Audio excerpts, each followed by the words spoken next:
Olá, eu sou a Rafaela, sou educadora. A gente está tendo uma oportunidade agora de entrar num outro ritmo, num outro tempo.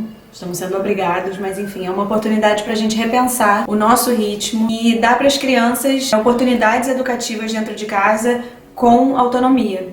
Eu gosto de imaginar a criança assim como um animal selvagem. Se a gente faz muito barulho, faz muito movimento, o animal vai embora. Para ele se aproximar da gente, para a gente poder ver o animal vivendo naturalmente, a gente tem que ficar bem quietinho e aí sim esse animal se aproxima. Quando a gente estiver atuando com as crianças, é bom lembrar disso. Quanto mais a gente estiver tranquilo, silencioso, com movimentos mais suaves, com a voz mais baixa, mais a gente vai ver a natureza, vamos dizer assim, selvagem, genuína da criança. Eu sei que isso pode ser meio desafiador, é por isso que eu quis fazer esse vídeo, para compartilhar algumas coisas que eu aprendi. Principalmente dicas e fundamentos que vêm da educação montessoriana, que é a educação na qual eu tenho formação.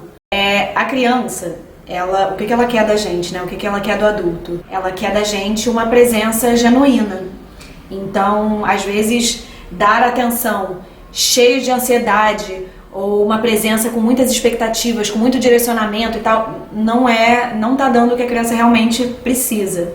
Assim como às vezes a gente se distancia e fica ali fisicamente, mas o nosso pensamento está em outro lugar, isso também não é presença. Então, só a presença física não adianta e a atenção demasiada com muita ansiedade, também acaba embaralhando um pouco as coisas. E assim, qualquer um que tenha um link emocional com a criança vai ter seus gatilhos disparados pela reação e pelas respostas da criança. Então tá tudo bem você achar difícil ter essa tranquilidade, ter essa calma. As crianças, a gente projeta coisas nela e elas são um espelho que rebate pra gente as nossas ansiedades, os nossos medos, as nossas expectativas, frustrações e tal. Tá tudo bem errar. O que eu vou falar aqui é pra ir sendo testado, sentido. Mas é muito importante pra qualquer adulto que vai ter contato com a criança estar ciente dos seus mecanismos internos, tá ciente do seu universo interno, tá ciente da sua criança interior, porque aí você vai conseguir entender quando que as suas reações ou as suas ações estão sendo desproporcionais ou estão sendo muito subjetivas. E aí dá pra você lembrar de, dar um passo pra trás e se recolher um pouco. Principalmente pra não jogar em cima das crianças coisas que não são delas, sabe? Porque isso faz a vida da criança mais fácil e também faz a vida dos adultos mais fácil. As crianças, elas estão se construindo o tempo todo e o pulsar de vida delas já está dentro delas, já veio com elas. Então o nosso papel é assegurar um ambiente para que elas possam desenvolver com naturalidade esse pulsar de vida. É como se fosse uma semente. A semente, ela já vem com toda a informação que ela precisa para ser uma árvore. Só que sozinha ela não brota, né? Cabe a semente entrar na terra, receber nutrientes e assim ela vai se desenvolvendo. E a gente, quando planta uma semente, a gente não fica ali pra semente, vai, cresce, vai isso, pra direita, pra esquerda, olha. Não precisa disso. Mas o que precisa? Precisa regar, precisa ver que ela tá plantada num lugar que ela receba a luz adequada. A gente precisa saber ler os sinais que aquela planta vai dar. Então, se a folha tá amarelada, não é a planta que vai te falar, ei, eu tô sem água, eu tô com água demais, ou tá faltando nitrogênio. A gente tem que se educar para saber ler os sinais não verbais que aquela planta vai dar pra gente. E com as crianças é a mesma coisa. A gente precisa se educar, preparar o ambiente para ela poder se desenvolver e saber ler os sinais que a criança vai dar pra gente, porque nem sempre eles vão vir de forma verbal, ou mesmo se vierem de forma verbal, nem sempre eles vão vir tão claros como a gente quer. Então cabe a nós esse preparo para poder ajudar a criança a florescer da melhor maneira possível. E que ambiente é esse? Para a maioria das crianças, a casa é o primeiro mundo delas e a família é a primeira sociedade. As crianças, elas querem pertencer a essa sociedade. Então elas ficam absorvendo tudo, observando tudo e construindo ali o que elas acham que elas devem ser para se encaixar naquela sociedade que elas estão vendo. Então tudo que a gente faz enquanto adultos, a maneira como a gente caminha, como a gente fala, como a gente transita nesse mundo, tá dando informação para a criança sobre como que os seres desse mundo se comportam. Então aquele papo de faço o que eu digo, não faço o que eu faço, não existe, porque a criança tá olhando o que a gente faz. Então ela tá querendo pertencimento. E aí, muitas vezes, o que a gente faz?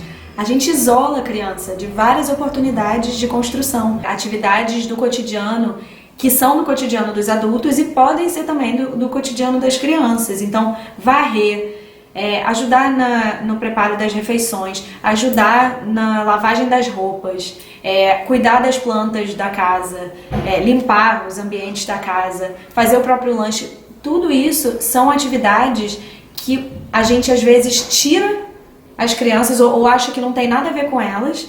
E na verdade são oportunidades de aprendizado enormes. É muito comum você ouvir, sai daqui, aqui não é lugar de criança, ou não mexe, isso não é pra você. Quando a criança tá querendo ali aprender sobre esse mundo, a gente às vezes isola ela. E sim, às vezes é por amor, é por cuidado, é por achar que aquilo é perigoso, mas existe um meio termo, porque não é beneficial para as crianças ficarem isoladas num mundo de fantasia. E depois, lá na frente, quando elas forem jovens, sabe, adolescentes, a gente vir cobrar delas, poxa, você não ajuda, você não participa. Mas o que as crianças mais querem dos 0 aos 6 anos é participar. Vamos entender como que a gente pode trazê-las para junto e criar oportunidades de participação e de autonomia dentro de casa, nas atividades cotidianas. Quanto mais independência a criança tiver no seu processo de aprendizado, melhor. E se vocês pensarem, o mundo ele é feito para os adultos, a maioria do mundo é feita para os adultos. Então é muito importante para as crianças e dar para elas uma calma e uma segurança quando elas encontram um ambiente onde as coisas são do tamanho delas, onde elas tenham facilidade para manusear uma cadeira pequena que ela mesma possa levar de um cômodo para outro ou de um lado para outro, uma bandeja com os materiais que ela aguente carregar, uma faca que ela consiga usar, cortar, ferramentas. Então tudo isso mostra para a criança não só que ela faz parte daquela sociedade, ou seja, ela está contemplada e tem ali um ambiente que é pensado para ela, como também dá uma sensação de autonomia, porque ela não precisa ficar pedindo o tempo todo para o adulto ajudar a mexer aquilo, a carregar isso, a tirar isso. E aí, como a gente já falou lá na frente, essa sensação de independência, de autonomia faz muito bem para as crianças e vai fazer muito bem para elas como adulto também. Então, algumas ideias, por exemplo, são estantes baixas para as crianças poderem pegar os próprios materiais e botar de volta no lugar para elas poderem ver aonde as coisas ficam. Cadeiras e mesas pequenas, sabe? Uma cadeirinha e uma mesa pequena em algum canto que seja esse espaço da criança de trabalho. Na cozinha, se não puder ter um ambiente baixinho, ter algum tipo de banco estável para que a criança possa subir e descer com autonomia. Ter uma gaveta, uma caixa, alguma coisa na altura delas, para dentro da cozinha, com os materiais que elas podem usar, bowls, jarros, colheres pequenas, um ralador pequeno, pinças, bandejas e cestos de tamanhos diferentes para organizar esses materiais, poucas coisas também para elas poderem ver e se surpreender com cada coisa. Então quando tem aquela infinitude de brinquedos no quarto que a criança já até assim, fica até meio baixa, já conheço tudo, já vi tudo, quero mais, acho tudo um saco. Limpar um pouco o ambiente, deixar poucas coisas e aí ir observando. E quando a criança já brincou com aquilo muito, ou um material que ela não tá pegando mais, um dia você pode guardar ele e botar uma outra coisa ali. Talvez é um brinquedo que ela já nem brincasse mais, mas só por ele ter desaparecido um tempo e volta, já volta ressignificado. Então, menos coisas acessíveis, espaços que elas possam ter acesso fácil, são bem importantes e são assim uma das bases dessa pedagogia montessoriana. A Maria Montessori, nos ambientes educativos que ela trabalhou e depois principalmente nos que ela criou, ela observou que esse ambiente preparado com esses materiais, com essa forma de conduta, ela dava para as crianças a oportunidade de desenvolver uma disciplina interna. Então era uma noção de autodisciplina e não uma disciplina que vem por conta de uma cobrança externa ou de uma resposta a uma ameaça de castigo ou de punição. E essa autodisciplina, ela é muito mais valiosa pra gente como adulto. E os ambientes Montessori normalmente permitem que as crianças usem os sentidos para aprender sobre o mundo. E aí, nas descobertas que ela vai fazendo através dos sentidos, ela vai desenvolvendo, na verdade, o gosto pelo aprendizado, a curiosidade, o aprender a aprender. Não interessa muito, assim, os conteúdos em si, Porque os conteúdos estão no mundo e se a criança começa a gostar de aprender, ela vai começar a se interessar pelos conteúdos, ela vai informar pra gente quais são os conteúdos que estão despertando o interesse delas. Porque as crianças gostam de aprender.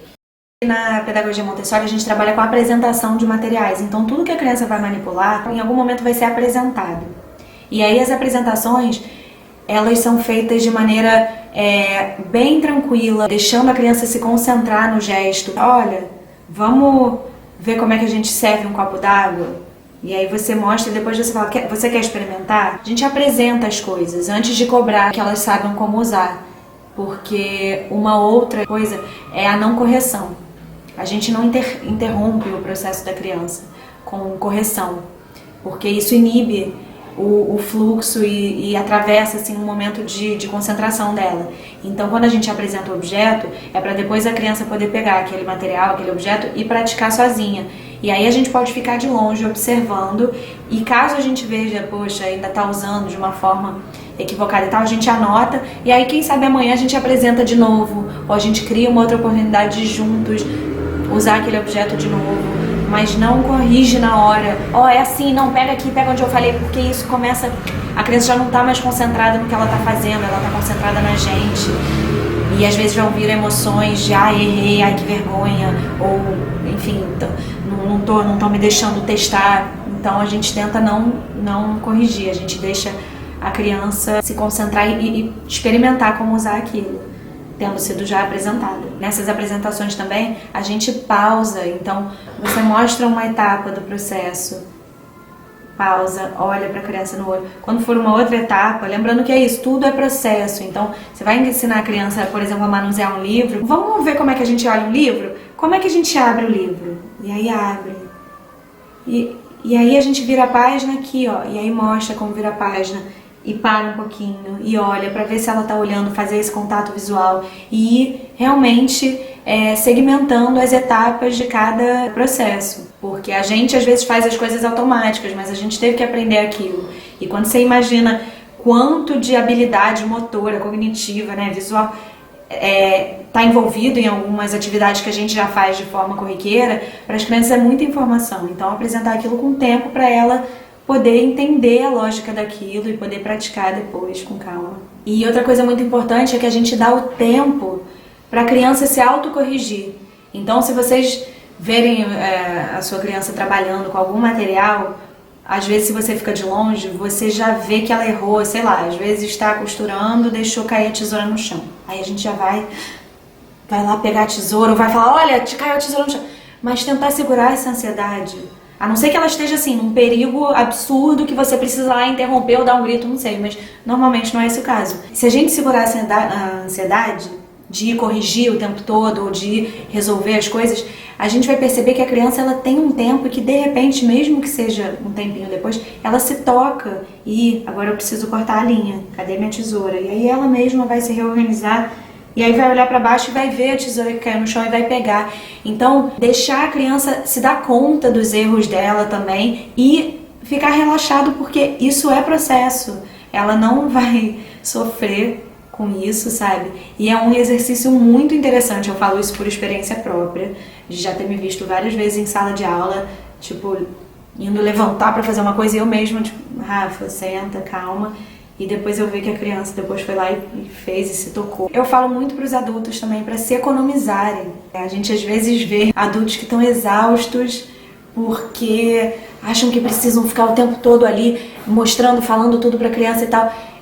Deixa a criança descobrir às vezes coisas, até uma coisa que não deu certo, deixa ela descobrir sozinha. Por exemplo, sentar. Falar com as crianças mais sentado, isso ajuda elas a ancorar, ajuda vocês a descansarem. Cria uma calma, aquele silêncio que eu falei no começo. É uma oportunidade pra gente ver as nossas ansiedades e nossas necessidades de controle às vezes. E lembrando que assim, esse aprendizado, ele vai ter erros, não vai ser do dia pra noite. Às vezes a criança vai precisar testar, ela só tá entendendo a materialidade de certas coisas.